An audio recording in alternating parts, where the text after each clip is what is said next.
Baik, Assalamualaikum warahmatullahi wabarakatuh.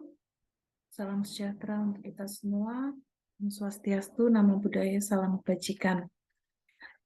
Bertemu dengan saya, Apoteker Francisca Leviana Magister Science, yang akan menyampaikan materi penelusuran pustaka.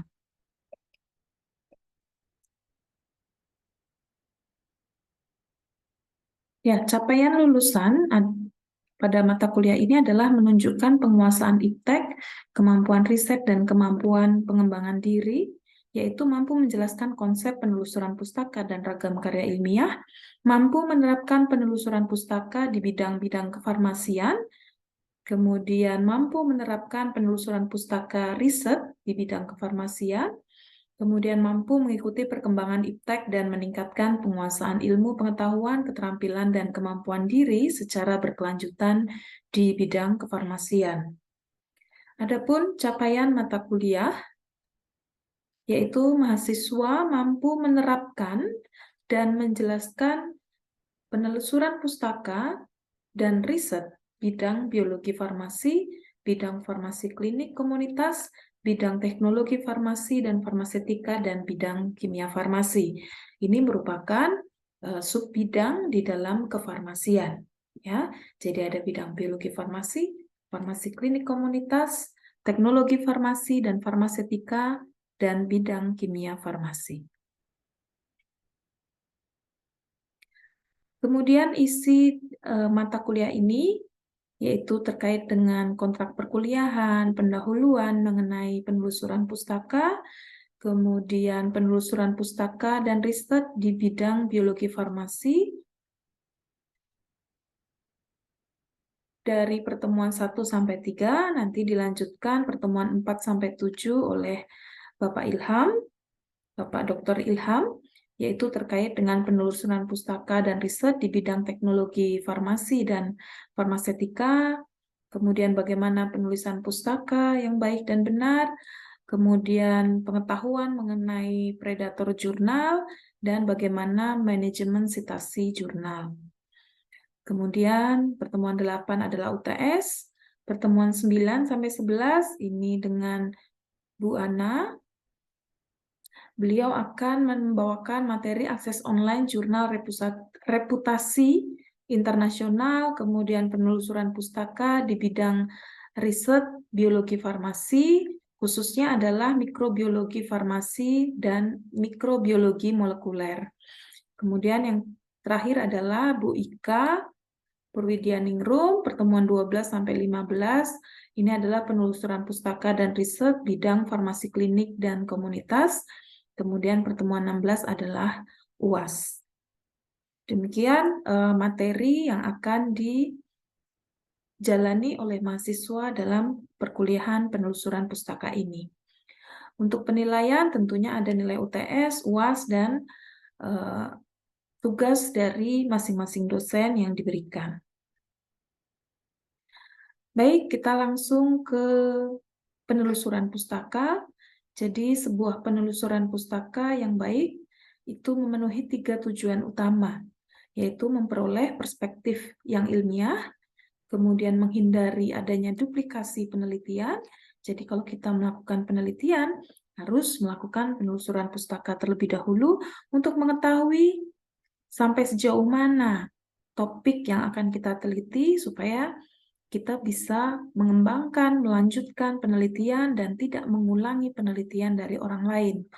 Kalau memperoleh perspektif yang ilmiah, ya tentunya dalam segala hal ya, bisa terkait konsep, teori, kemudian bisa juga prosedur, pelaksanaan suatu penelitian, kemudian juga menghindari masalah konseptual dan prosedural dalam pengembangan suatu penelitian.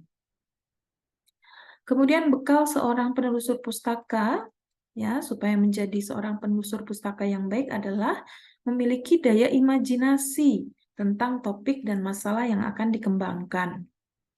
Ya, artinya apa? Artinya pada saat kita melakukan penelusuran pustaka, ya jangan dalam kondisi pikiran yang kosong gitu ya, tidak tahu apa yang akan saya cari, saya mau cari tentang apa, topik apa, ngeblank. Nah, kalau kita awalnya ngeblank, ya tidak akan bisa mendapatkan pustaka yang kita inginkan ya. Jadi sudah ada daya imajinasi dulu. Oh, saya mau mencari topik tentang antioksidan. Oh, saya mau mencari topik tentang anti diabetes misalnya.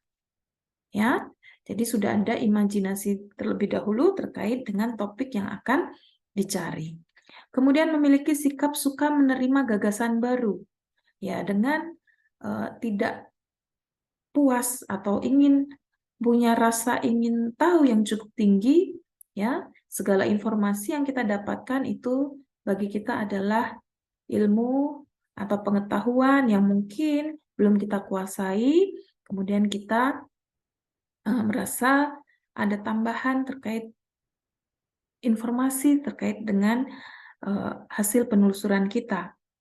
Ya, nah dengan cara seperti itu maka kita akan mendapatkan pustaka-pustaka dan ilmu yang lebih banyak.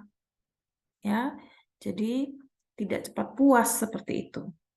Ya, itu juga dibutuhkan supaya yang kita dapatkan itu topik yang ingin kita cari, ya, kita akan mendapatkan pustaka-pustaka yang banyak. Kemudian mampu secara teratur mencatat informasi yang dibutuhkan dan ditelusuri. Ya, jadi harus memiliki karakter teratur mencatat. Ya, jadi apapun yang kita dapatkan, kita catat intisarinya apa. Hal baru apa yang kita ketahui. Ada resume yang kita buat. Karena ya dengan berjalannya waktu pasti ingatan kita juga akan bisa lupa akan sesuatu informasi yang kita dapatkan. Nah, dengan kita teratur mencatat, ya kita bisa membaca kembali apa yang sudah kita catat tersebut. Kemudian punya ketekunan dalam upaya mencari informasi yang relevan dengan masalah yang ingin dikemukakan dan dipecahkan. Ya, tekun. Ya, tadi tidak cepat bosan. Merasa apa yang kita baca itu adalah sesuatu hal yang bermanfaat bagi kita, suatu gagasan atau ilmu yang berguna bagi kita. Nah, itu akan membuat kita menjadi lebih bersikap terbuka. Ya. Kemudian bersikap tegas dalam memilih informasi yang bermanfaat, ya. Tegas dalam memilih ini sangat penting, ya, terutama bagaimana kita memilah kualifikasi gitu ya, sumber informasi yang harus kita pilih, yang harus kita pegang. Ya, kalau kita tidak tegas, nah nanti kita mendapatkan informasinya dari internet begitu ya yang tidak kredibel misalnya. Nah, ini juga akan menunjukkan kualitas seorang mahasiswa ya.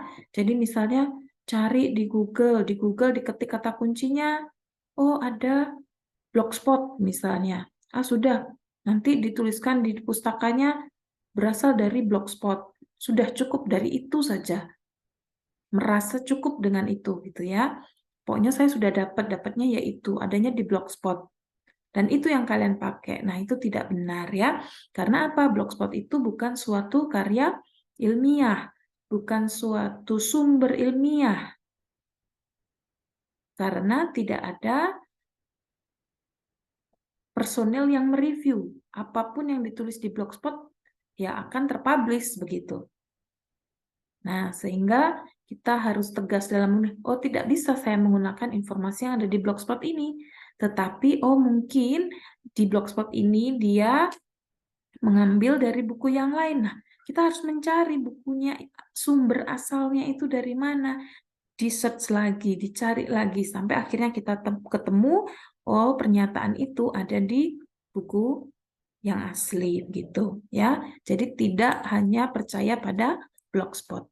Kemudian tujuan untuk penelusuran pustaka ya antara lain untuk memenuhi rasa ingin tahu seorang ilmuwan tentang sesuatu yang menarik perhatian dan minatnya, kemudian membutuhkan untuk pendidikan, ya, misalnya untuk mengerjakan tugas-tugas yang diberikan oleh dosen, seperti itu, maka diperlukan penelusuran terhadap pustaka. Kemudian kebutuhan untuk mengutip suatu sitasi untuk pembuatan karya ilmiah, ya ini kalau kalian nanti kelak sudah tingkat akhir, ya, akan punya kewajiban untuk membuat suatu karya ilmiah. Kemudian tujuannya adalah mengikuti perkembangan iptek yang termutakhir saat ini, ya, entah itu di bidang kesehatan, itu di bidang kefarmasian, baik itu dari segi teknologinya, ya, misalnya teknologi pembuatan obatnya, formulasinya, ya, ingin dikembangkan. Kemudian merencanakan penelitian dan pengembangan dalam suatu bidang, ya, jelas. Kemudian mendukung perencanaan dan pengembangan dalam suatu bidang kerja. Ya, ini kalau lingkupnya sudah bekerja begitu ya, itu tetap akan membutuhkan suatu penelusuran pustaka. Kemudian memecahkan masalah yang dihadapi. Nah, misalnya pas penelitian, membuat larutan, tapi kok nggak bisa larut, gitu ya. Nah, ini bagaimana mengatasinya, begitu. Nah, kemudian browsing-browsing, mencari informasi supaya bisa mengatasi masalah tersebut, ya. Kemudian memperkecil duplikasi, ya. Jadi tahu mana yang sudah dilakukan orang lain, sehingga ini akan menghemat waktu dan menghemat biaya. Kita tidak perlu melakukan orientasi dari awal sampai akhir. Ya, misalkan suatu penelitian uji farmakologi, gitu ya. Kenapa ya di penelitian-penelitian itu ekstraknya pada saat akan diminumkan ke hewan, caranya pakai apa yang paling efektif, begitu ya? Ya, kita tidak perlu melakukan optimasi sendiri gitu ya, karena sudah banyak di jurnal-jurnal lain. Oh iya, bisa dibuat suspensi dengan penambahan CMC misalnya ya, CMC-NA. Ya, CMC-NA-nya harus berapa konsentrasinya. Nah, kita nggak perlu mencoba-coba sendiri 0,1, 0,2 sampai nanti 10% misalnya ya. Tidak perlu dicoba semua begitu ya, tetapi dengan melihat oh dari penelitian yang sudah ada, oh dari mungkin buku-buku standar terkait dengan metode pengujian ya, mungkin yang dikeluarkan oleh Badan POM ada prosedur uji farmakodinamik ke hewan itu seperti apa ya. Jadi kalau sudah ada buku-buku standar, sudah ada prosedur standarnya, nah itu yang kita pakai ya. Oke. Kemudian sumber informasi bisa dari manusia, yaitu langsung misalnya dengan wawancara gitu ya, menanyai ke ahli misalnya ya, atau melalui karya tulisnya yang dipublikasi ya, atau yang diprosidingkan kalau dalam seminar-seminar yang ada call of paper-nya ya, ada beberapa presenter yang mempublikasikan hasil karya ilmiahnya, atau bisa juga bersumber dari organisasi. Ya, ini spesifik untuk bidang-bidang tertentu begitu ya. Misalkan kita butuh informasi data di suatu daerah gitu ya, terkait dengan berapa jumlah apotek di suatu daerah gitu ya. Nah, bisa ke organisasi IAI misalnya atau ke Dinkes setempat misalnya. Ya. Oke, kemudian bisa dari literatur atau kepustakaan dan bisa juga di jasa informasi. Tapi kalau bidang kefarmasian saya rasa tidak begitu banyak yang menggunakan jasa informasi. Ya, jadi literatur yang digunakan di penelusuran pustaka ini umum ya. Semua mahasiswa yang akan tugas akhir ya, segala bidang ilmu ya, kalau diperkenalkan dengan penelusuran pustaka ya dari buku yang sama gitu ya. Tinggal kita akan lebih spesifik kemana. Oke, kemudian sumber informasi ilmiah ada yang disebut dengan informasi primer, informasi sekunder, informasi tersier, dan informasi lainnya. Artinya tidak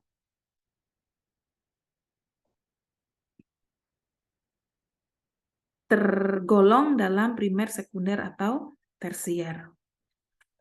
Ya, jadi informasi primer itu adalah informasi yang diberikan oleh orang yang melaksanakan. Ya, jadi contohnya apa? Contohnya ya artikel-artikel yang dipublikasi di jurnal, kemudian artikel ilmiah yang seperti tadi saya sampaikan, diseminarkan, diprosidingkan, begitu.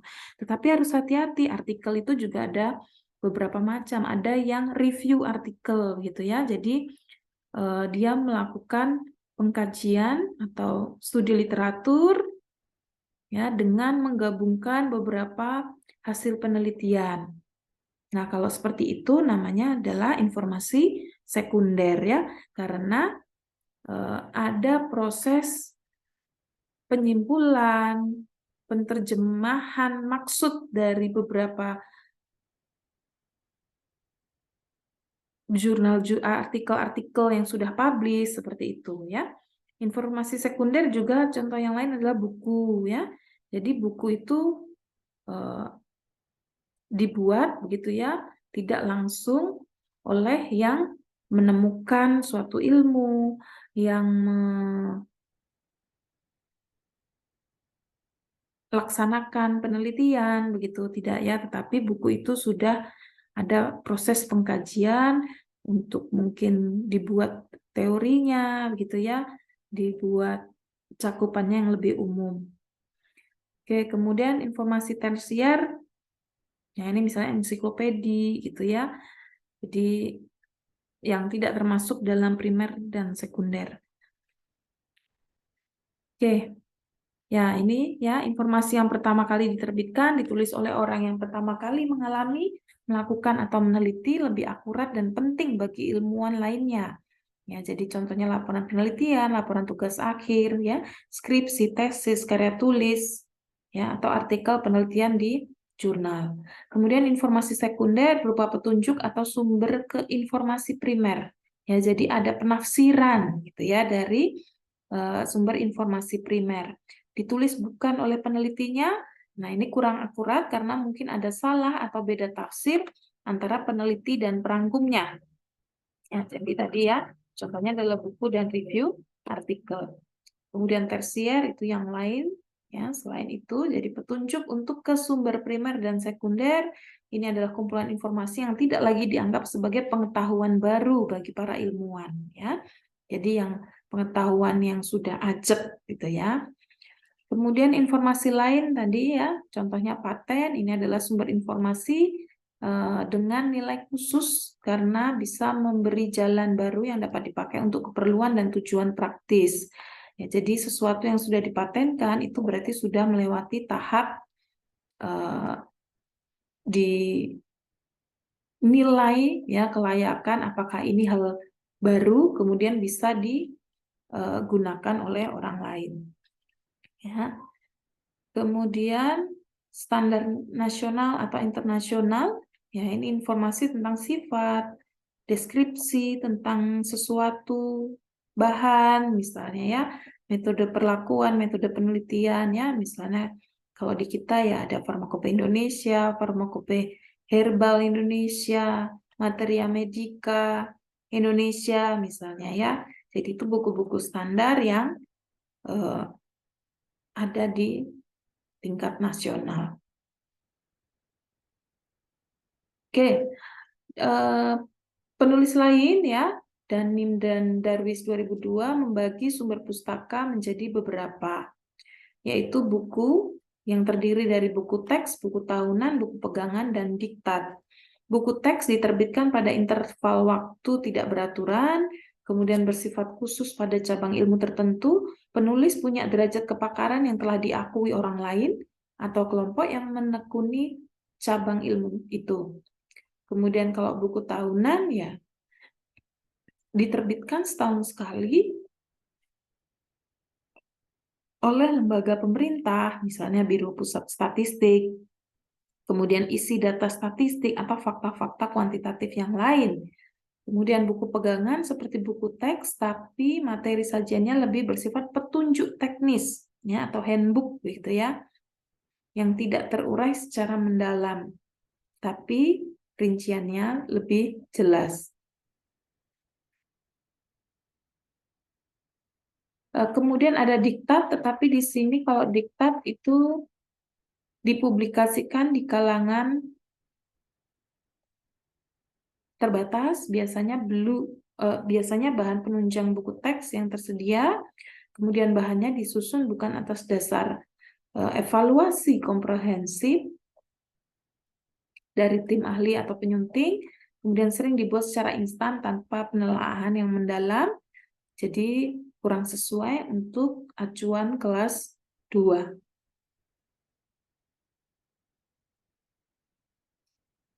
Oke, selanjutnya adalah jurnal ya. Kita tahu jurnal itu apa, jadi adalah suatu majalah ilmiah yang berisi artikel-artikel ilmiah yang diterbitkan oleh organisasi tertentu atau kelembagaan penelitian. Kemudian dalam jurnal itu memiliki yang namanya ISSN, ya, International Standard of Serial Number. Jadi yang jurnal yang resmi begitu akan memiliki ISSN. Nah, jurnal itu ada yang terakreditasi, ada yang tidak terakreditasi. Tentunya dengan perbedaan ini ya, kualitas dari isinya juga akan berbeda ya. Jadi yang jurnal terakreditasi itu bisa terpublish di situ itu melalui proses yang lebih rumit dibandingkan yang tidak terakreditasi. Nah, artinya kalau kita mendapatkan suatu penelitian gitu ya, atau suatu konsep dari artikel ilmiah dari jurnal terakreditasi, ya artinya kita pintar mencari pustaka, ya, dan itu yang bisa lebih dipegang daripada yang tidak terakreditasi. Kemudian ada juga jurnal yang baru diterbitkan perguruan tinggi, kemudian organisasi profesi atau lembaga lain yang biasanya belum memiliki ISSN ya. Kemudian termasuk juga dalam kelompok ini proceeding hasil seminar, jurnal terbitan organisasi profesi, himpunan profesi ilmiah tertentu ya. Ini biasanya memuat satu bidang ilmu saja. Kemudian jurnal terbitan kelembagaan penelitian, jadi beberapa bidang ilmu disajikan dalam bentuk jurnal review atau jurnal abstrak. Kemudian jurnal review itu adalah majalah ilmiah yang berisi artikel singkat dari satu cabang ilmu tertentu. Kemudian ada jurnal abstrak, jadi isinya adalah ikhtisar atau rangkuman artikel dari jurnal-jurnal yang up to date sifatnya.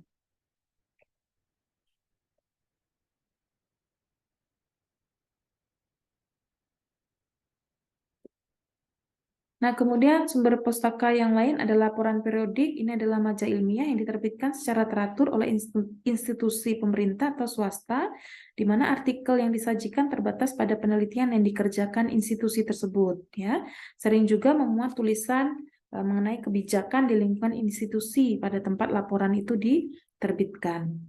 Kemudian ada buletin, ya, jadi ini adalah media cetak berupa selebaran atau majalah berisi warta singkat atau pernyataan tertulis yang diterbitkan secara periodik.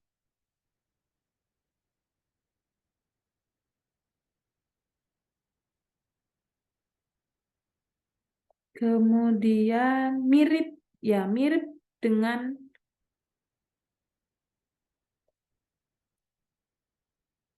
jurnal ilmiah, yaitu terbitan artikel dari lembaga tertentu yang umumnya memuat artikel ilmiah secara singkat.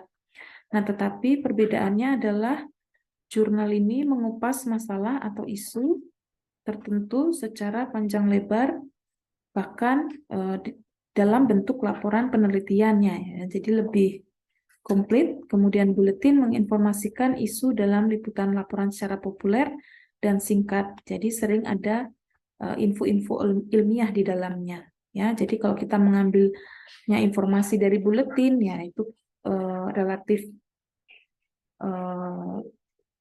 kurang ya jika dibandingkan dengan artikel ilmiah yang dipublikasi di jurnal ilmiah.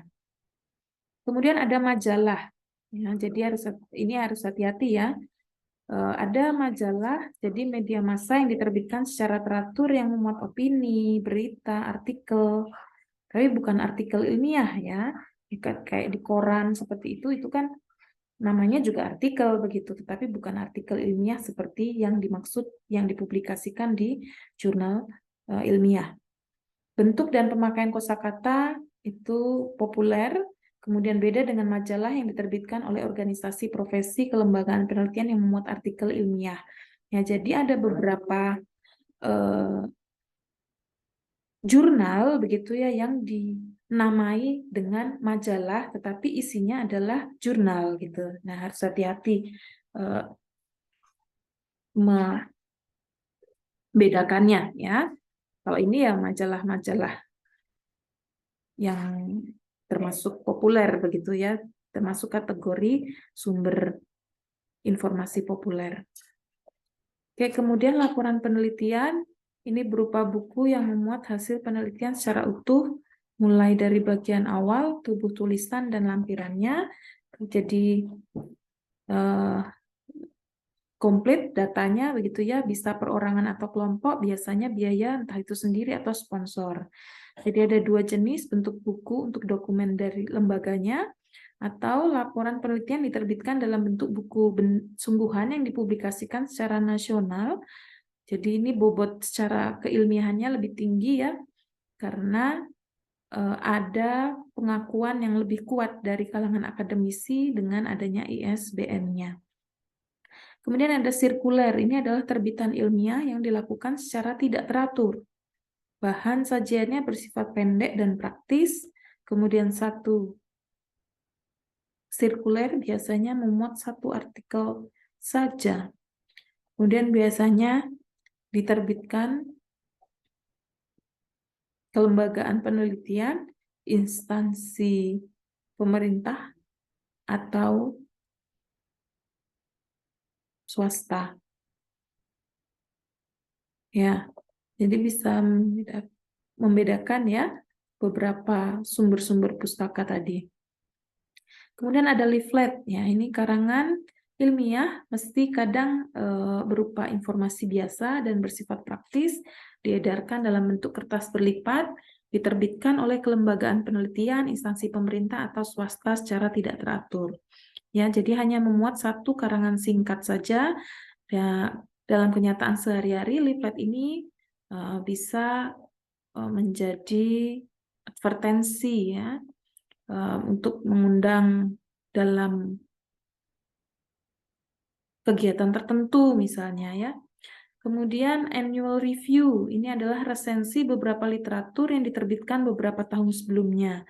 Jadi informasi tentang literatur baru itu dimuat pada annual review yang baru diterbitkan misalnya. Kemudian kadang jumlahnya sangat terbatas sehingga sulit dapat dan sering tidak bisa diperjualbelikan. Kemudian ada sumber lain ya, misalnya off print.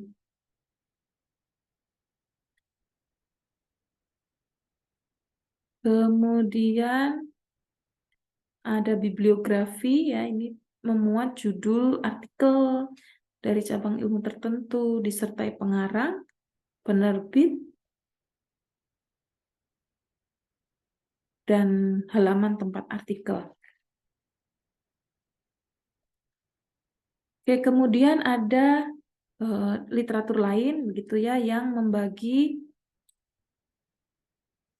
alat bantu bibliografis ya, ini berdasarkan buku Z tahun 2014. Jadi bibliografi itu adalah daftar buku atau karangan yang merupakan sumber rujukan dari sebuah tulisan atau karangan atau daftar tentang suatu subjek ilmu atau daftar pustaka. Nah, buku referensi misalnya ini adalah koleksi buku yang memuat informasi spesifik dan paling umum serta paling sering.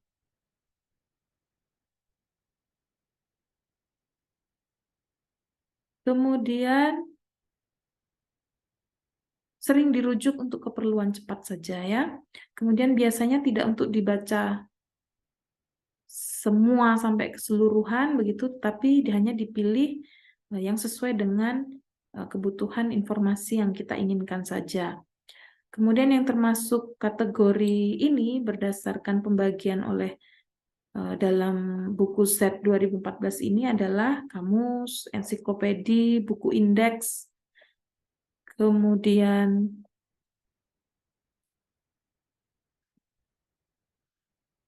buku bibliografi. Ini ada informasi buku-buku atau tentang aspek tertentu. Kemudian buku tahunan.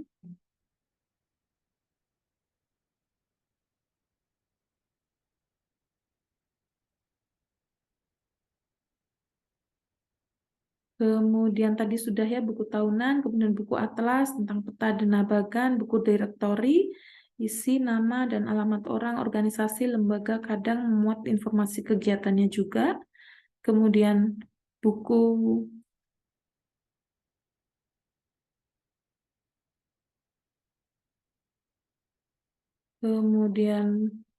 koleksi khusus, ya misalnya bahan cetak seperti naskah lama, pamflet, clipping, karya non cetak, kaset, video.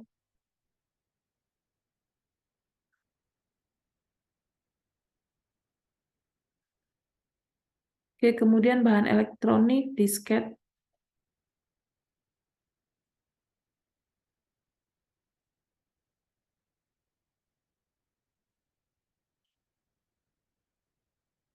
Nah, kemudian bahan elektronik tadi sudah ya. Oke, ke bibliografi buku teks ini adalah buku standar pada bidang disiplin ilmu atau subdisiplin ilmu tertentu atau buku rujukan tentang aspek-aspek tertentu. Indeks buletin dan majalah diterbitkan oleh penerbitnya masing-masing. Indeks surat kabar atau koran dan tabloid ini surat kabar dan tabloid isinya liputan berita dan opini tentang isu aktual. Jadi bedanya adalah format dan siklus waktu penerbitannya. Ya, kalau koran itu harian, tabloid itu berkala, misalnya minggu, apa bulanan, gitu. Kemudian indeks surat kabar dan tabloid biasanya bisa dijumpai di koleksi perpustakaan. Kemudian ada indeks dokumen, buku standar pada bidang disiplin ilmu atau subdisiplin ilmu tertentu, atau buku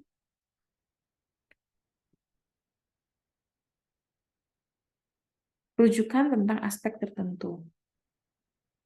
Nah, jadi untuk mencari pustaka secara efisien, begitu ya. Jadi kita perlu, terutama ini adalah buku yang hard, begitu ya. Kita perlu memahami sistem klasifikasi pustaka dulu yang ada di perpustakaan, gitu ya, agar cepat menemukan pustakanya. Kemudian memahami call number istilahnya atau nomor kode buku. Kemudian mengenali nama pengarang atau penulis buku dan pahami cara penulisan nama itu untuk di katalog atau di indeksnya. Ya, untuk buku yang ditulis oleh lebih dua orang biasanya yang lebih terkenal adalah editornya. Ya. Kemudian buku yang tidak ada pengarang harus tahu judulnya secara lengkap. Jika buku tanpa pengarang, disadur pengarang lain, ya kenali nama penyadurnya agar nanti lebih mudah dalam mencari pustaka tersebut. Ya, jadi kenali buku-buku yang biasa gitu ya, yang biasa digunakan di bidang kefarmasian. Misalnya nanti tiba-tiba ada dosen begitu ya, oh buku Dipiro. Nah, misalnya oh buku Stokely. gitu ya. Nah, itu kalau yang tidak pernah membuka buku itu nggak paham itu buku apa, ya.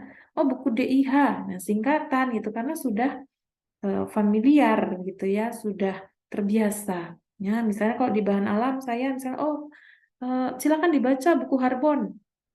Nah, jadi tanpa mengingat judul lengkapnya dalam bahasa Inggris begitu misalnya atau bahasa Indonesianya, tetapi nama pengarangnya lebih terkenal misalnya oh buku Robinson. Ya, itu ya. Oke, kemudian setelah itu adalah perhatikan katalog untuk memudahkan atau mengingat secara seksama judul buku atau artikel, pengarang, penerbit, dan tahun terbit pustaka yang diperlukan ya. Tapi di era saat ini ya, meskipun itu di perpustakaan ya, tetapi fasilitasnya jauh lebih eh, berbeda ya dibandingkan zaman saya dulu waktu kuliah gitu ya. Kalau dulu saya kuliah ya benar-benar buku hard itu ya bisanya tahu ada tidaknya pun itu ya setelah datang ke perpusnya begitu ya baru tahu oh ada buku ini ada buku itu. Tapi kalau era sekarang nah ini ya katalog itu banyak yang sudah di-online-kan ya. Oke, kemudian gunakan daftar indeks pada buku untuk pencarian informasi. Jadi untuk pustaka yang ada daftar indeks di bagian akhir buku ya. Jadi eh, kenali ya dengan indeks buku begitu ya. Jadi dengan adanya indeks buku itu kata-kata kunci yang mau kita cari bisa kita cari di bagian belakang dulu gitu. Oh, saya mau cari kadar flavonoid total di Pharmacope herbal. Ya, kita nggak perlu buka dari halaman 1 sampai halaman terakhir ya. Tapi kita ke indeks. Oh, flavonoid total. Oh, ada di halaman ini seperti itu. Ya. Jadi bisa memanfaatkan indeksnya ya. Biasakan memperhatikannya lebih baik menggunakan daftar indeks, entah itu indeks subjek atau indeks pengarang daripada pakai daftar isi. Tapi memang kalau di Indonesia begitu ya itu di bukunya tersebut yang diterbitkan itu kadang tidak ada daftar indeksnya ya. Tapi kalau di luar negeri itu pasti ada ya. Apalagi kalau keluaran yang terkenal EGC, Elsevier seperti itu ya. Jadi di buku tersebut ya pasti ada daftar indeksnya. Kemudian ya ini tadi ya. Oke, selanjutnya adalah penelusuran pustaka di perpustakaan kita ya. Jadi ini boleh meminjam ya, boleh meminjam buku maksimal 3 judul dalam 1 minggu, bisa diperpanjang 1 kali sebelum jatuh tempo ya. Cara memperpanjang pun difasilitasi ya, bisa datang ke perpus atau juga bisa lewat WA ya. Nomor ini diperpanjang gitu ya dengan format ini perpanjangan, NIM berapa, kemudian judul buku yang dipinjam apa. Kemudian koleksi buku perpus USB itu ada di ruang sebelah barat, itu yang tidak boleh dipinjam. Sedangkan yang di sebelah timur, maaf, yang di sebelah barat itu yang boleh dipinjam, tetapi yang sebelah timur itu yang tidak boleh dipinjam. Jadi di bukunya itu ada dengan label R, CR, kemudian tesis, skripsi itu tidak boleh dipinjam ya, jurnal, majalah, surat kabar. Jadi harus dibaca di tempat. Ya, tapi untuk yang RCR ini ya, R atau CR begitu kadang dia akan punya eksemplar yang di sebelah barat juga, kecuali kalau memang benar-benar sudah habis dipinjam semua ya. Jadi menghindari habis begitu ya, maka di sebelah timur pasti ada pertinggal bukunya ya, yang tidak boleh dipinjam dibawa keluar perpus gitu ya, hanya boleh dibaca di perpus. Oke, kemudian ini adalah klasifikasi pustaka, Dewey Decimal Classification atau DCC. Ya, ini di kalangan pustakawan itu sudah menjadi ketentuan internasional gitu ya. Jadi yang 00 itu adalah karya umum terkait dengan komputer, informasi atau referensi umum, kamus ada di situ ya. Kemudian nomor 100-an itu adalah filsafat dan psikologi, 200-an itu keagamaan, 300-an itu ilmu-ilmu sosial, 400-an itu terkait dengan bahasa, 500-an ilmu-ilmu murni, sains dan matematika, 600-an itu adalah teknologi dan ilmu terapannya, kemudian 700-an kesenian, 900-an geografi dan sejarah. Ya, dengan adanya sistem pengklasifikasian ini, maka tata pola penataan buku di semua perpustakaan itu akan menjadi lebih praktis, ya. Kemudian memudahkan untuk dicari kembali buku tersebut, ya, dan bagi petugas itu juga mudah mengembalikan ke tempatnya yang semula, ya. Kemudian mengumpulkan buku dengan subjek yang serupa dalam satu rak atau dalam satu lemari, ya, dengan tema atau topik yang sama. Nah, jadi dari penomoran ini, ya, kira-kira ilmu farmasi ada di mana ya? Ya, pada saat misalnya kamu ingin mencari, oh saya mau mencari kimia dasar. Nah, itu ada di mana ya? Saya mau mencari buku farmakope. Itu di sekitar berapa ya? Berarti ya, jadi kalau kalian ke kimia dasar ya berarti di ilmu-ilmu murni ya. Jadi ilmu kita itu di antara MIPA dan teknologi dan ilmu terapan ini ya. Sebagian besar ya ada di 600-an ya buku-buku tadi farmakologi, kemudian teknologi ya, kimia bahan alam ya, kimia yang ke arah spesifik ke obat begitu ya, sintesis obat misalnya yaitu ke 600-an. Tapi kalau kimia dasar, kimia organik misalnya begitu itu masih di area 500-an. Biologi misalnya 500-an. Tapi kalau farmakognosi, nah itu sudah ke 600-an. Oke, ini komputer yang ada di perpus ya sebagai komputer katalog ya. Jadi ini menggunakan jaringan LAN atau juga bisa melalui online ya, melalui digilip USB. Tapi tampilannya memang berbeda. Ya, ini kalau yang di komputer katalog ya. Jadi di sini di depan itu pasti ada komputer tersebut untuk mengecek keberadaan sebuah literatur ya. Oke, jadi ini pencarian bisa difilter ya, entah judulnya, pengarang, subjek atau topik seperti itu. Kemudian medianya juga ada dipilah beberapa macam ya, buku, majalah, artikel, atau KTI atau jurnal gitu ya. Nah, ini sudah ada pengkategoriannya, mau semua jurusan atau mau difilter ya, tergantung keinginannya bagaimana. Nah, ini misalnya saya ketikkan kata antioksidan begitu ya. Saya mau cari buku ini ya. Nah, maka akan keluar ya tanaman berkhasiat antioksidan. Uji aktivitas antioksidan karena ini tapi ini ternyata nyangkut ini ya, KTI begini. Skripsi ini, sorry, skripsi juga nyangkut meskipun ini sudah dipilah medianya adalah buku ya. Ya, nggak apa-apa. Yang penting kita dari judulnya kan kelihatan ya. Nah, ini ada nomor kelasnya, ini 615-an ya. Kemudian ada 3 huruf ini, HER ini ya. Ini adalah nama belakang ya, identitas nama, nama depan ya. Nama depan dari penulisnya ya. Ini misalnya penulisnya Hernani. Ini misalnya Dwi karena Dwita. Sukma Pratiwi. Ya, jadi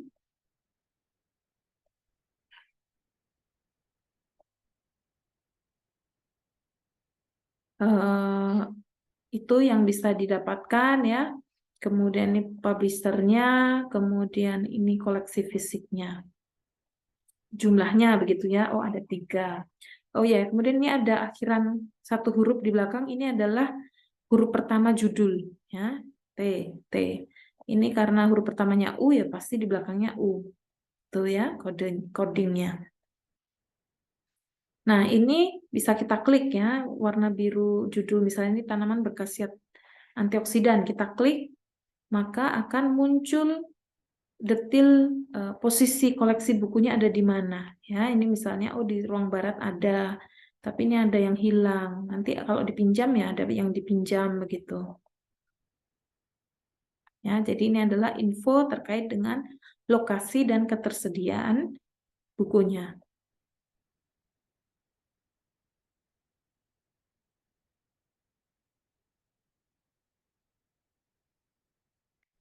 Oke, berikutnya adalah bisa diakses juga katalog ini secara online ya.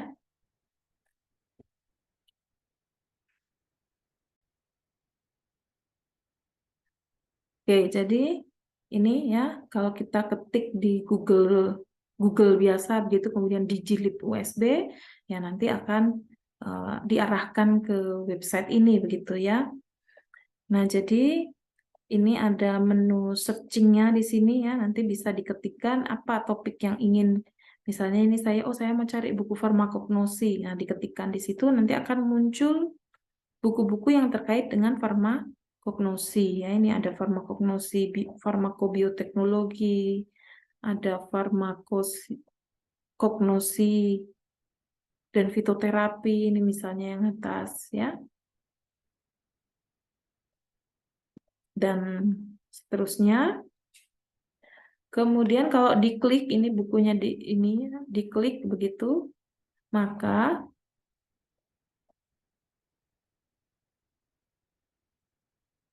keluar ya tampil seperti ini ya. Jadi ini bisa diakses di rumah. Jadi sebelum kita ke perpus begitu misalnya pengen tahu oh ada nggak ya buku ini, oh ternyata ada, baru kita datang ke perpus gitu ya. Kemudian ya ini tersedia semua ini ya baik di barat maupun di timur misalnya ya. Kemudian bisa juga sekarang ini katalognya di Android-kan gitu ya. Jadi bisa diakses di USB Lib begitu. Nah, diinstal. Nah, nanti bisa mengakses katalog buku-buku yang ada di perpus ya. Kalau itu bukunya juga e-book, itu kadang bisa juga diakses di USB Lib ini ya. Jadi nanti akan mendapatkan password ya. Jadi harus mendaftar terlebih dahulu untuk mendapatkan password, kemudian nanti bisa mengakses e-book yang dimiliki misalnya ya. Tapi setahu saya tidak bisa di-download ya, hanya bisa dibaca saja. Oke, kemudian perpus juga ada perpustakaan mitra ya dengan instansi lain ya kayak di UMS, UNS seperti itu. Nah, itu linknya juga ada di Jilid USB. Oke, kemudian untuk usulan buku ya bisa disediakan di buku perpustakaan di sana ya. Jadi misalnya kalian merasa dosen ini minta buku ini tapi kok nggak ada di perpus ya gitu ya. Jadi untuk memperkaya perpustakaan kita juga silahkan kalau mau diusulkan gitu ya. Kemudian bisa juga di buku tamu di menu akses di Jilid USB atau bisa SMS ke petugas perpustakaan. Ya, jadi silahkan kalian memberi masukan untuk buku-buku yang update saat ini. Kemudian selain katalog, ya kalau katalog tadi di kampus itu juga ada yang disebut dengan repository.setiabudi.ac.id. Ya, jadi repository ini khusus untuk hasil-hasil tugas akhir, gitu ya, hasil-hasil tugas akhir. Nah, jadi di sini kalau diketik repository USB begitu, maka akan dilarikan ke web ini ya. Nah, tinggal nanti di searching di sini ya, search repository begitu. Ya. Oke, misalnya di sini ya, di sini soal saya mau mencari antioksidan. Ya, ini yang lain-lain bisa dicoba ya kalau mau mencoba. Ya, antioksidan kemudian diklik search. Nah, maka hasilnya adalah semua judul yang ada antioksidannya.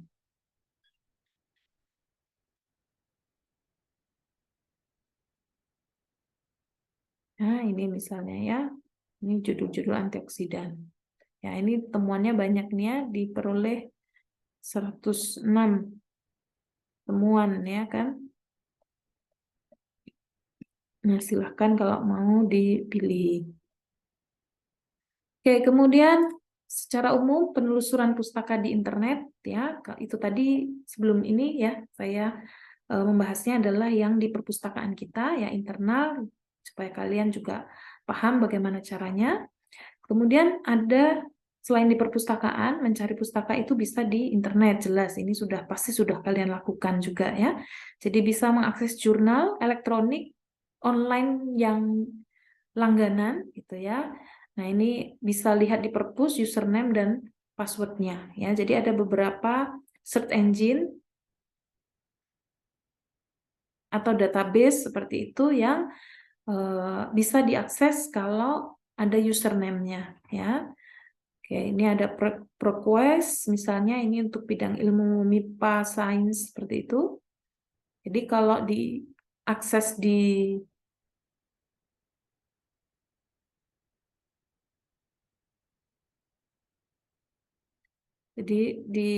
mana bisa ke perpus kemudian minta passwordnya begitu ya. Nanti bisa mengakses beberapa jurnal-jurnal penelitian, ya, artikel-artikel penelitian yang sudah dipublikasi masuk ke database ini. Kemudian ada EBSCO, ini ekonomi dan kesehatan. Kemudian ada Gilcheng, ya, ini tentunya kita tidak ya, karena ini bidangnya ke senian, teknik sosial seperti itu. Kemudian ada Scopus ya yang bisa digunakan.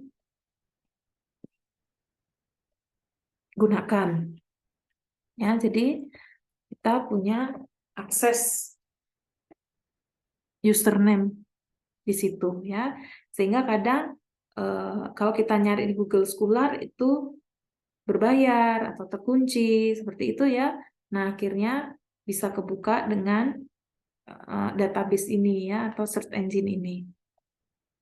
Oke, kemudian penelusuran pustaka di internet, ya ini yang paling sering dilakukan yaitu dengan menggunakan Google ya. Nah, gunakanlah kata kunci yang tepat. Jadi kalau mencari, ya jangan hanya tergantung pada bahasa Indonesia saja ya.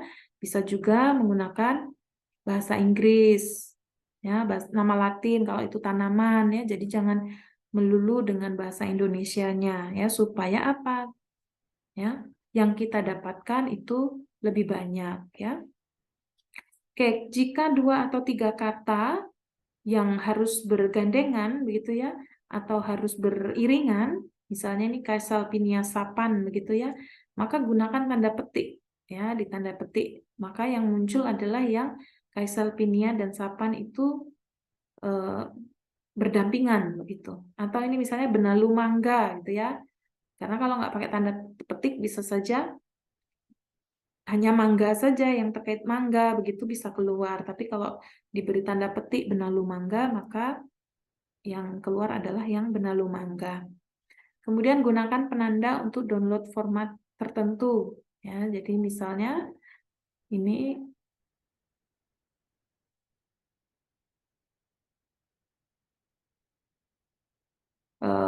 misalnya ini Caesalpinia Sapan PDF. Ya, berarti saya pengen mencari artikel yang dalam bentuk PDF gitu ya. Kemudian ada Google Paten. Di sini adalah untuk peneliti riset yang sudah mempatenkan ya. Jangan sampai penelitian yang telah dipatenkan orang lain nanti kita ulangi begitu ya. Oke, berikutnya adalah Google Scholar ya atau Google Cendekia. Nah, jadi gunakan ini untuk mencari tulisan-tulisan ilmiah, artikel, ya, call paper, makalah dan lain sebagainya ya. Jadi ini hasil paling relevan itu akan selalu muncul di halaman pertama ya. Jadi kalau kita sudah mengetikkan kata kunci, maka yang artikel yang paling relevan itu yang akan muncul ya.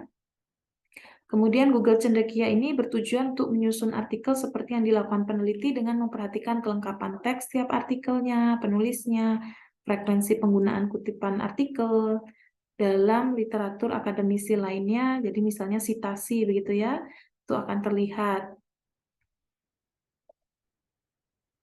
Ya, jadi dengan kita menggunakan Google Scholar, maka akan berkurang yang bukan ilmiah begitu, misalnya blogspot, kemudian testimoni misalnya ya, kemudian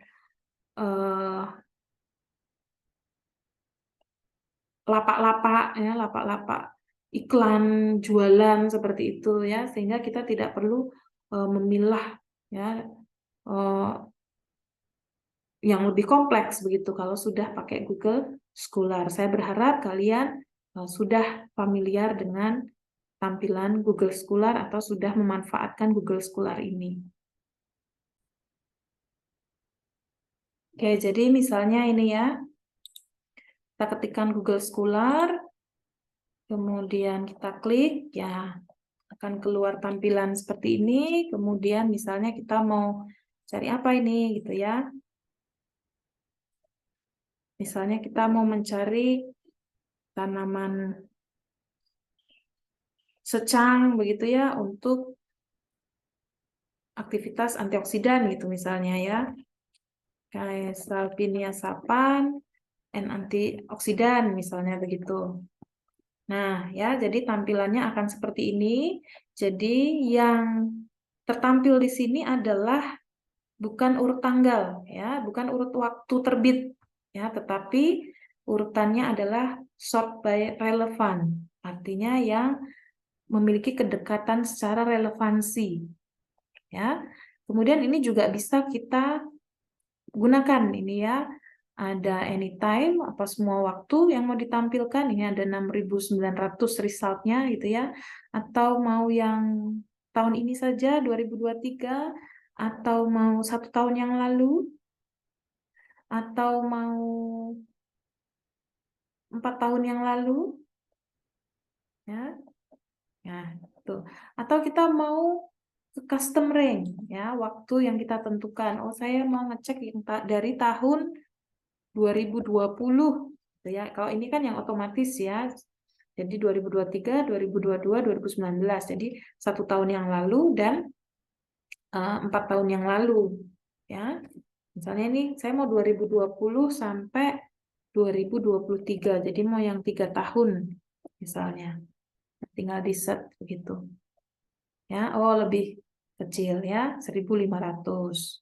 Ya, ini dari aspek waktu misalnya ya. Kemudian ya ini juga tidak urut ya, 2023, 2020, ini 2022 gitu. Jadi sekali lagi kalau awal muncul itu adalah by relevansi ya, kedekatan dengan topik yang kita ketikkan.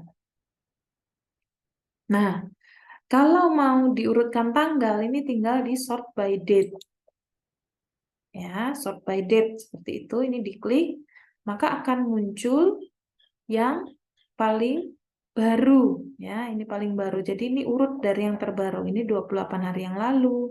Ini 2023, berarti lebih dari 28 hari ya. Makanya dia di posisi 2. Ini 2022 misalnya ya. Nah, ini sort by date misalnya. Oke, sorry ya, harus di setnya harus di ini ya. Jadi sort by date, kemudian di klik lagi, makanya dia 28, 46 hari yang lalu, 49, 55 ya. Yang tadi lupa belum saya klik enternya ya. Oke, kemudian bisa dipilah any type, berarti semua tipe gitu ya. Misalnya ada buku ya masuk, ada apa namanya? Artikel ya gitu ya. Tapi bisa juga kita sortir. Saya butuh review artikel gitu ya.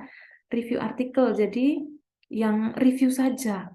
Tuh, review itu sekali lagi tadi saya sudah menjelaskan itu adalah sudah kumpulan informasi gitu ya. Ya, jadi misalnya ini antimicrobial activity of Caesalpinia sappan systematic review ya. Jadi kalau review begini pustakanya akan lebih banyak yang ini ya, yang menjadi sumber dalam artikel ini ya. Jadi ini adalah artikel ilmiah dipublikasi tetapi dalam bentuk review namanya ya.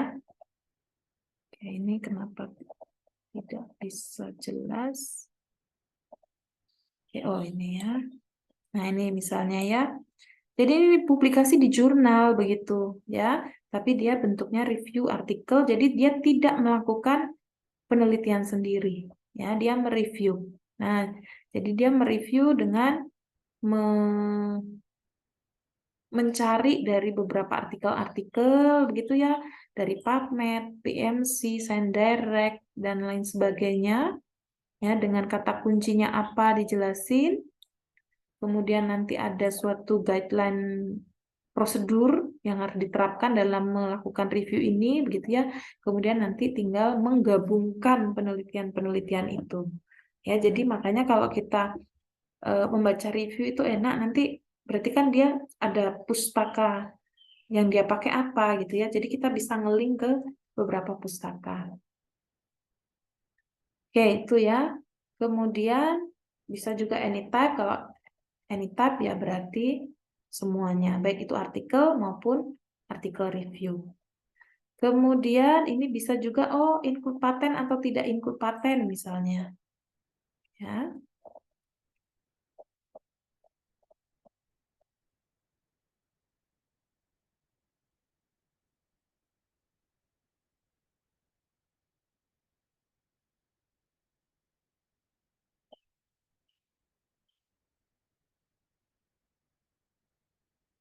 Oke, kemudian tampilannya ya, kalau kita lihat, kalau ini sort by relevance misalnya ya, saya kembalikan ke tampilan awal ya. Jadi tampilannya ini adalah judul, kemudian ini pengarang, ini ada sedikit tahun, kemudian ini alamat websitenya begitu ya. Nah, di sini akan ada yang tersedia PDF secara free ya, maka akan tertera ya.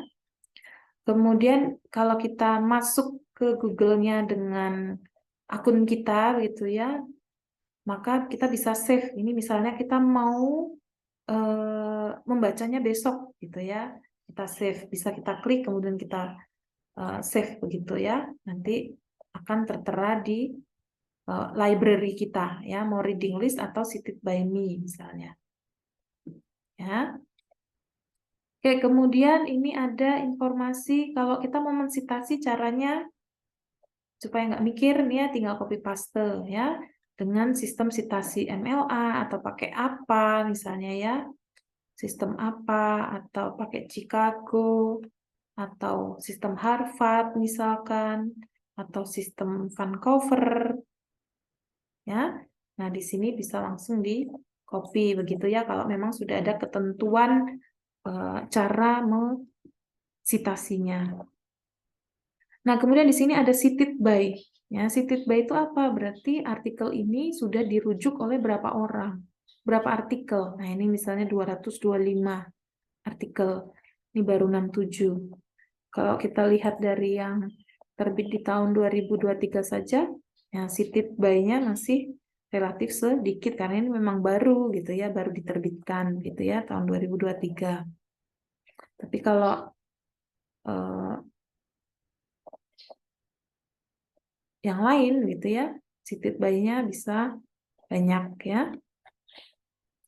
Nah, kemudian ada di sini related article. Nah, jadi jangan dibilang bahwa mencari jurnal itu susah, gitu ya. Jangan bilang susah begitu, karena ini ngeling-ngeling. Nah, tadi makanya kalau mencari pustaka, kalau kita punya rasa ingin tahunya besar, pasti kita akan semakin nambah lagi dapat ilmunya, semakin nambah lagi dapat ilmunya begitu ya. Dengan mengeklik bisa related artikel. Oh, ini ada beberapa artikel yang terkait dengan penelitian tersebut gitu ya. Ya, jadi terus ada ini all 14 version.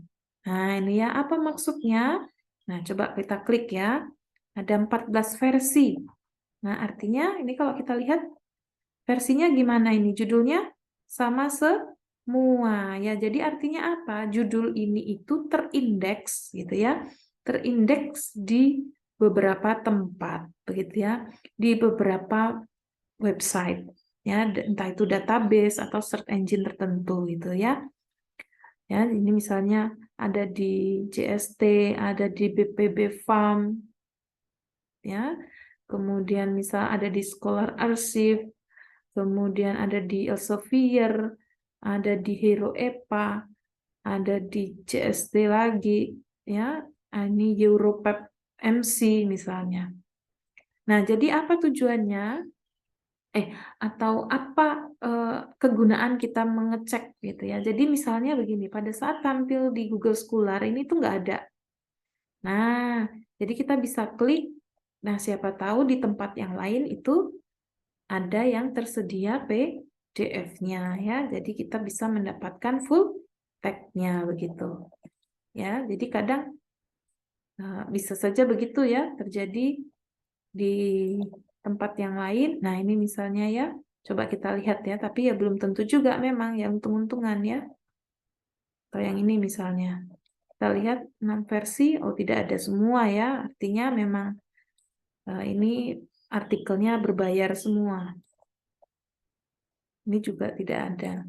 Nah, tapi begitu ya, kadang ada yang di sini nggak muncul, tapi nanti di versi yang lain itu ada. Ini nggak ada.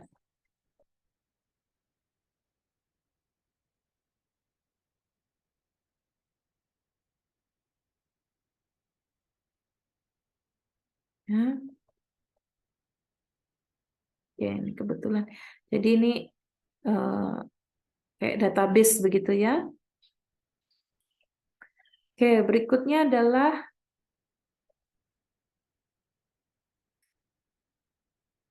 itu ya, yang fasilitas Google Scholar yang bisa digunakan. Semoga dengan informasi ini kalian bisa lebih canggih, bisa menelusur pustaka lebih banyak gitu ya. Jadi satu informasi gitu ya bisa diambil dari beberapa pustaka begitu ya. Oke, kemudian oke, saya harapkan kalian juga berlatih ya, coba berlatih di HP, nanti tampilan Google Scholar itu seperti apa dan kalian bisa fitur-fiturnya itu juga canggih dalam menggunakannya. Oke, selanjutnya adalah fitur dari Google, ada Google Book. Jadi di sini ada buku-buku begitu ya. Kadang ada halaman yang bisa di preview atau dipratinjau, dan ini juga bisa di-download ya dengan aplikasi tertentu ya, yaitu Google Book Downloader ya. Jadi bisa silahkan kalau berminat begitu di install ya, sehingga nanti bisa di-download. Tapi yang di-download sekali lagi adalah halaman yang preview saja. Ya, jadi ini contohnya.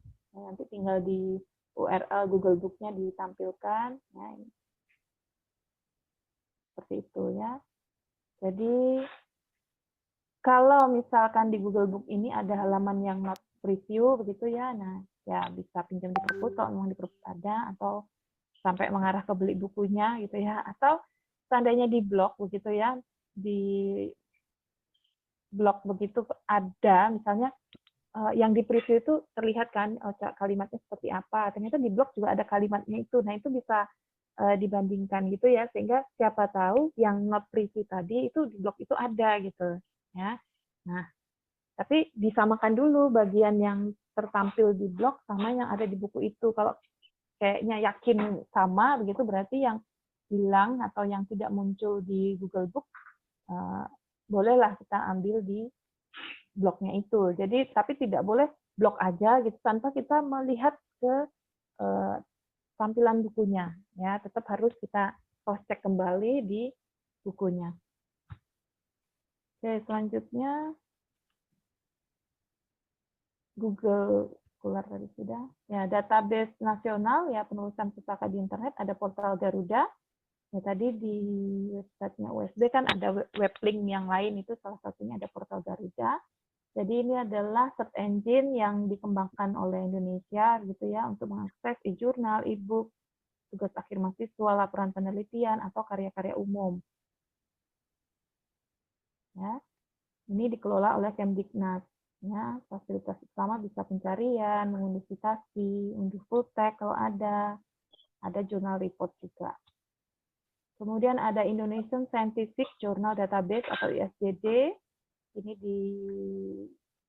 dikembangkan oleh PDII LIPI.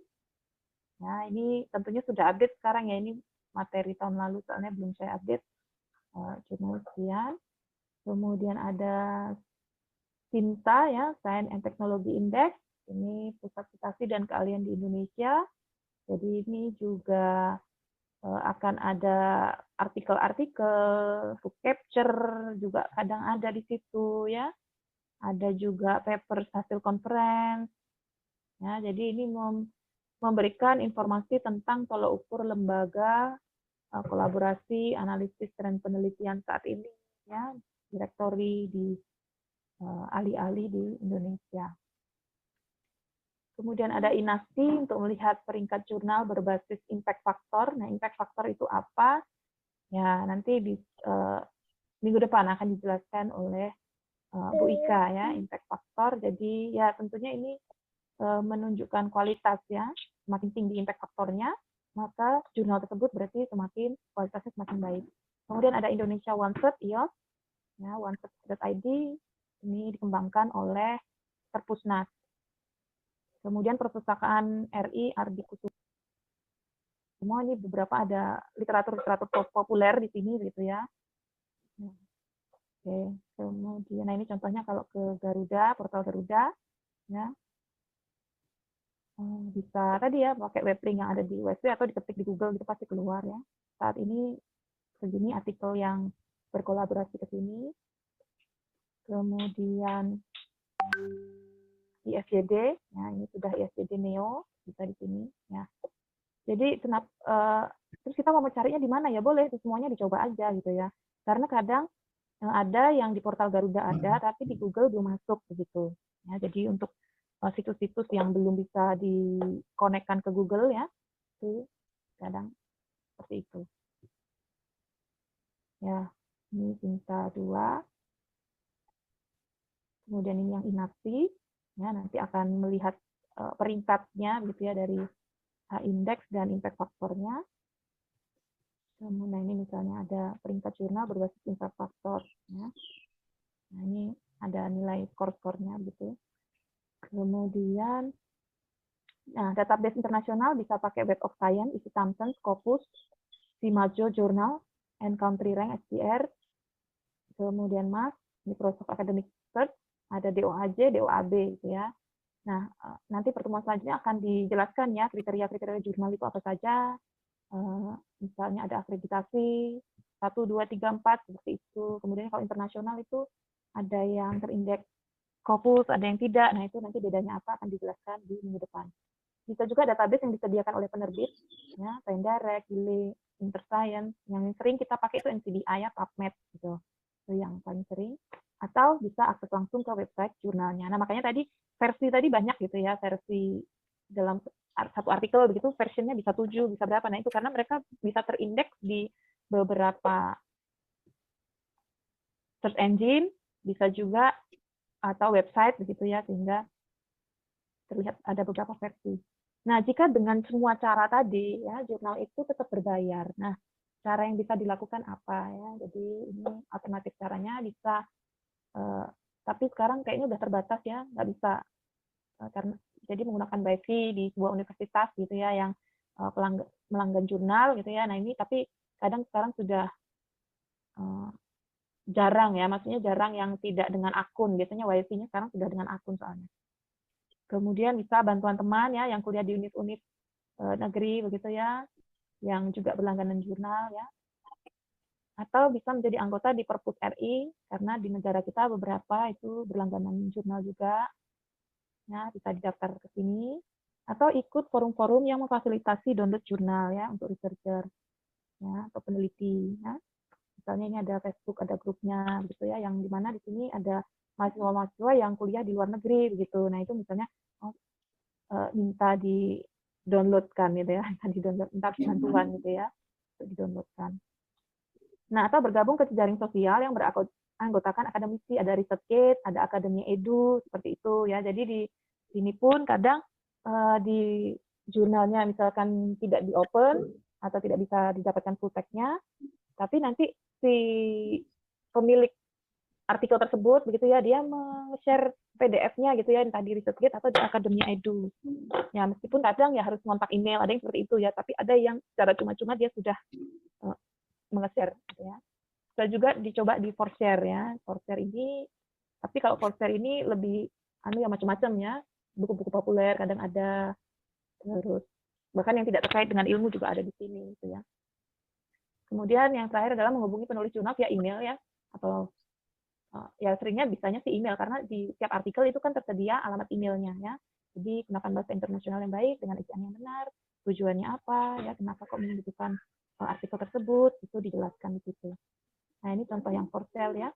Jadi di sini ada herbal medicine, misalnya kita ketik dengan herbal medicine PDF.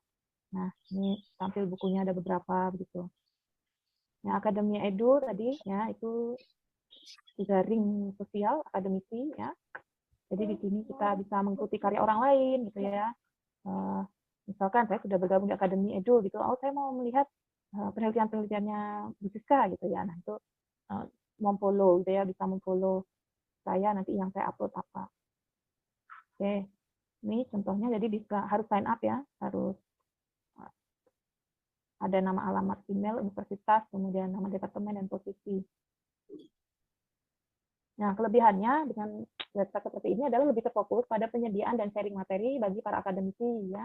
Kemudian bisa mengikuti perkembangan dari penelitian yang diikuti kan nanti pada saat mendaftar itu ada kamu kelompok bidang ilmu apa gitu ya. Sehingga nanti kadang ada advice gitu ya, rekomendasi jika ada hal baru di bidang itu gitu. Lebih banyak memiliki relasi antar para akademisi, dapat memperlihatkan keunggulan sebuah lembaga akademis juga ya melalui penelitian yang telah dilakukan. Tapi memang kekurangannya adalah karena hanya terfokus pada sharing materi penelitian ya, untuk orang-orang yang tidak betah ya merasa membosankan gitu ya. Tetapi kalau bagi yang memang membutuhkan pasti asik nanti kalau bisa sudah bergabung di web tersebut. Kemudian ResearchGate Net ya intinya hampir sama seperti Akademi Edu. Nah ini ResearchGate misalnya ya ada 12 juta ya lebih ya researcher yang bergabung di sini. Kemudian di sini ada beberapa laman internasional yang perlu diketahui ya. Ada simajo.com, Academic Research Microsoft, ya, ada Scopus, COAJ ya, yang sering kita PubMed. Ya. Jadi di situ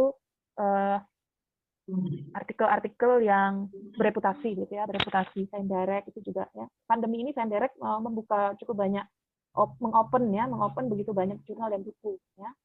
Ya jadi bedanya apa kalau kita mencari di Google Scholar dengan kalau sudah ke situs-situs seperti ini ya. Jadi bedanya kalau yang di PubMed itu adalah atau ScienDirect itu sudah yang bereputasi, internasional bereputasi. Ya, tapi kalau Google Scholar tadi itu masih semua ya, tidak ada penggrade ya, apa ya ibaratnya ya semua baik itu yang internasional bereputasi dan tidak itu akan muncul semua ya.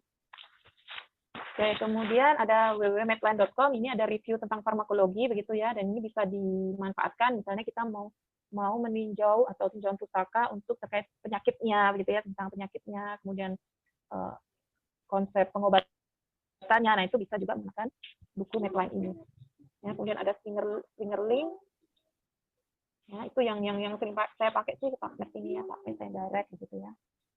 Springer cukup banyak yang tidak bisa di-open soalnya. Ya, bagaimana memanajemen sumber pustaka ya? Kita sudah cari gitu ya, kemudian lupa, besok lagi butuh lagi, cari lagi gitu ya. Jadi akan tidak efisien begitu ya. Sehingga caranya adalah mengumpulkan jurnal menjadi kelompok-kelompok tertentu ya, misalkan pustaka untuk referensi metodologi dikumpulkan dalam satu folder, untuk latar belakang di satu folder gitu ya. Kemudian bisa dengan meringkas jurnal ya, harus menyediakan logbook untuk menulis hasil ringkasan jurnalnya, tapi disertakan penulisnya, tahun, judulnya, gitu ya, sehingga mudah untuk investasi, ya. Jadi memanajemen pustaka ini biasanya untuk tugas akhir ya. Kalau hanya tugas-tugas kuliah sih browsing lagi sih nggak masalah. Tapi kalau untuk penelitian gitu ya itu perlu didokumentasikan dengan baik ya. Dan sekarang sudah ada aplikasi-aplikasi ya, ada Mendeley seperti itu ya, Zotero untuk mendokumentasikan pustaka yang kita gunakan ya. Nah, itu pengantar yang bisa saya sampaikan ya untuk materi.